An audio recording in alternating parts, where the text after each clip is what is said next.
Hello all, welcome to the SecurityTube Metasploit Framework Expert Part 1.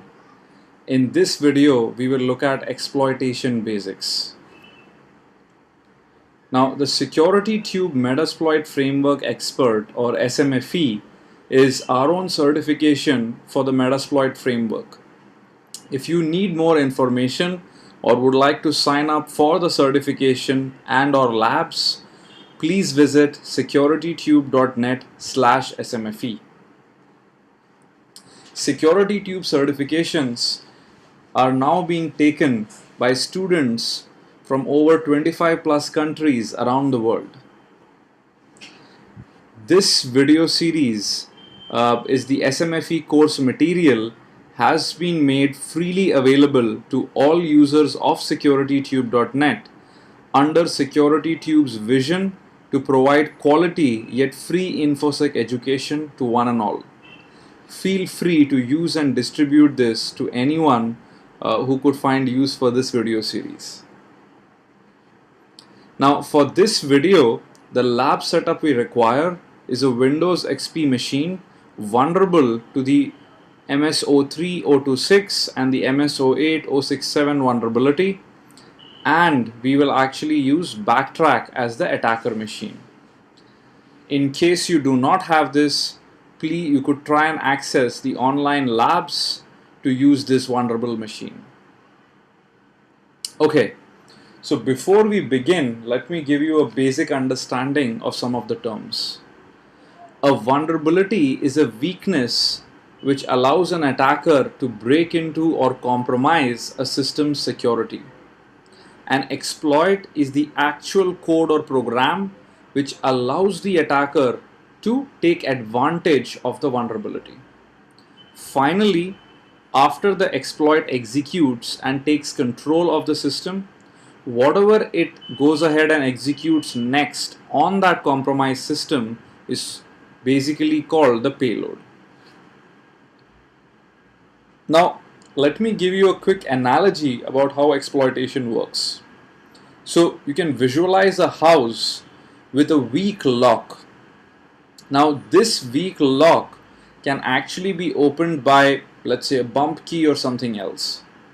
This is the vulnerability. The very fact that the lock can be opened by keys other than the authorized one.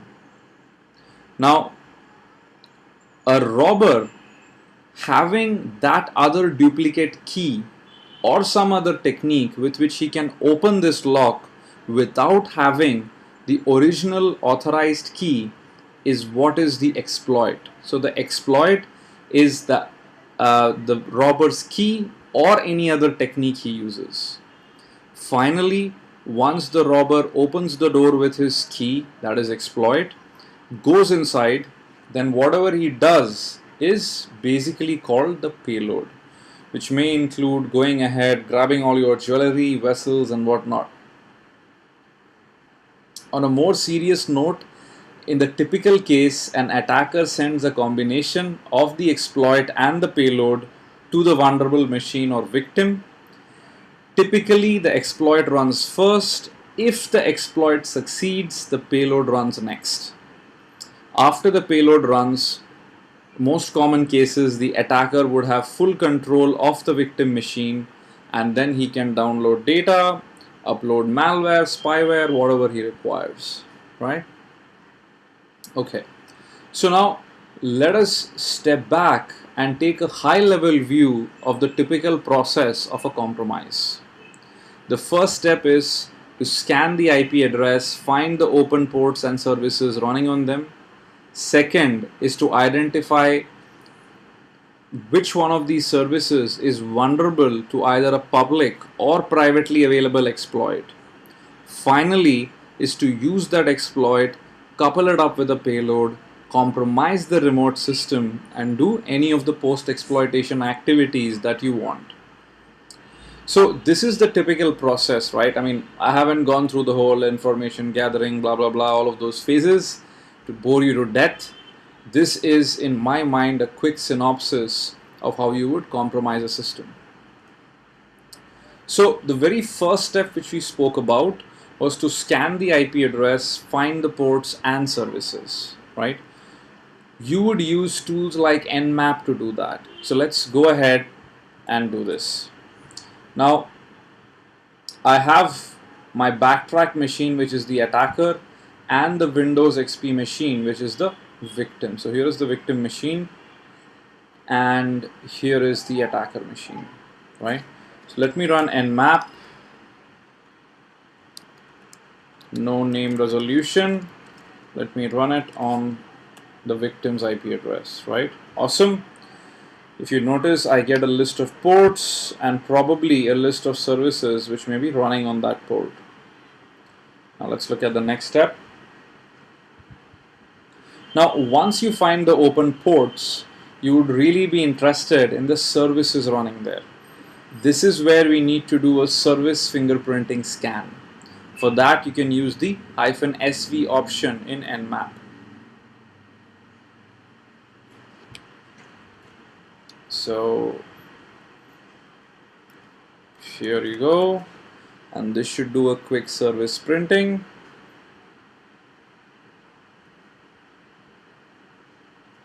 Right, and we find a list of ports which seem to be open, along with a version of service mentioned here, right? Now, the next step after finding the services was to actually figure out if there is a vulnerability available, publicly at least to begin with, for any of these services. Now, it so happens that there is a vulnerability, right? And this one is the MS03026, which allows for remote code execution. Now, these remote code execution vulnerabilities is like the holy grail for a hacker. Why? Because this typically allows the hacker full control of the remote system. Now, you would need to go through the technical details, and what you would see is the vulnerability lies in the RPC DCOM package.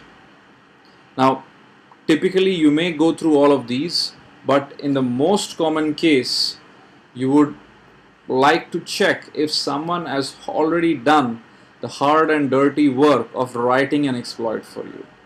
In this case, it so happens that there are multiple exploits available for this vulnerability written by different hacker groups. Now, what I've done is I've downloaded one of these exploit files, and now I'm going to show you how to run and use it. The URL from where you can download this file is mentioned in the next couple of slides.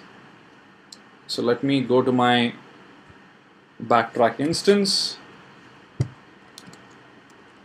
Now this is the vulnerability exploit. If I open it up, right, you may find a lot of info here, something which almost looks like the little matrix screen. Right, don't worry, in the course of this series we'll explore what all of these things are, and looks pretty decently complicated actually if you haven't seen exploit code before. So let's go ahead, quickly compile this into an output file. We get some warnings, we can ignore them for now. Run DCOM without any arguments, and it tells us to select a target ID and then a target IP address. So we run the file, give the target ID. I mean, I know the remote system is a Windows XP SP0 English language version. So I say 5, then give the IP address 1.150. Right, we wait for a second and voila, we get a shell on the remote system. Now for people familiar with this, well, you know that what's happened is we now have access to a shell which is running remotely on the Windows XP machine, which is our victim, right? Now the way in which you can actually corroborate is by quickly doing a netstat -n, netstat n, and what you would see is that the victim 1.150 is connected to the attacker 1.10 over port 4444, right? This is how we are currently accessing the remote shell which we have. Now, quick validation is by doing an ipconfig, and if you notice, the IP address is 1.50, right? Now, this shell allows us to do a variety of things on the remote computer with whatever privileges we have currently. Now, we have actually used a service level vulnerability, which means we have system privileges at this point. Which is fantastic because that's the highest privilege possible, right? You could do a bunch of stuff. You could change directories. You could do a listing of files. Typically anything you would have done if you were on the local computer with a command prompt. You could even type out the contents of confidential.txt, which seems to be here, and it says this is some secret information which was first all saved in here.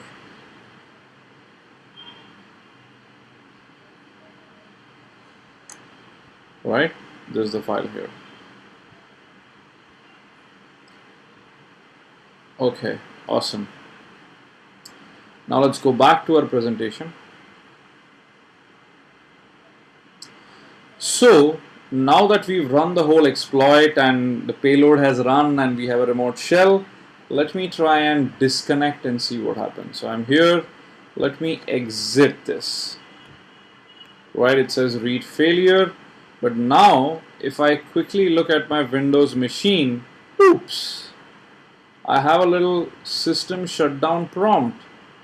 Looks like our exploit did not do a good cleanup after it exited, and this has caused the system to grow unstable, probably detects that the system state is corrupt, and it is forcing a shutdown upon you at this point, right?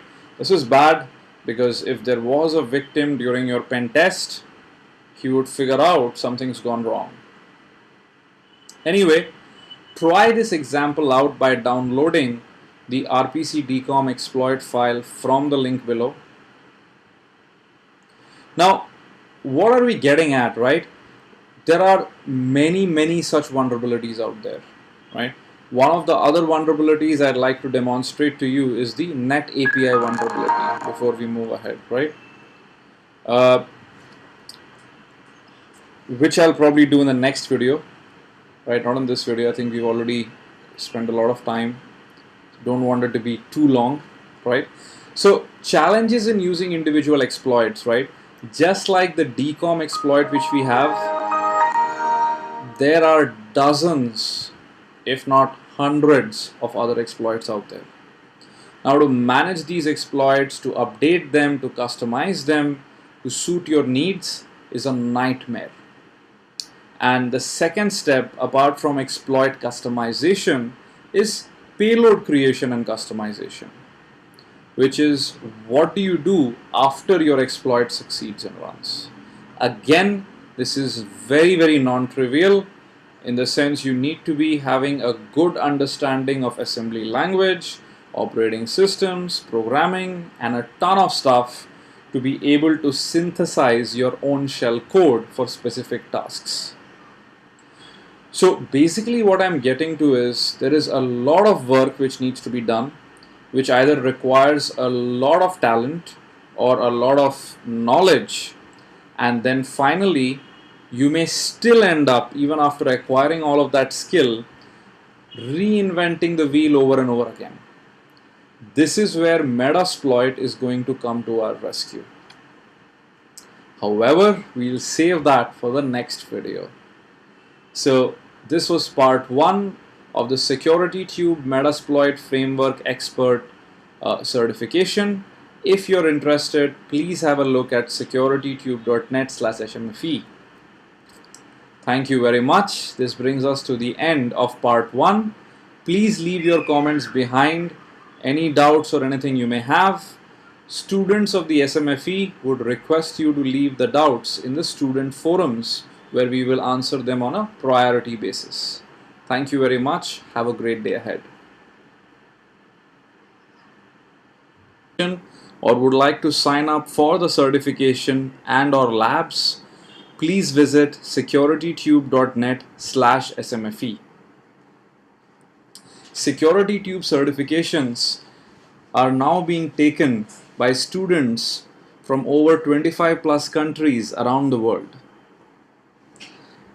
This video series is the lab setup we require is a Windows XP machine vulnerable to the MS-03-026 and the MS-08-067 vulnerability, and we will actually use Backtrack as the attacker machine.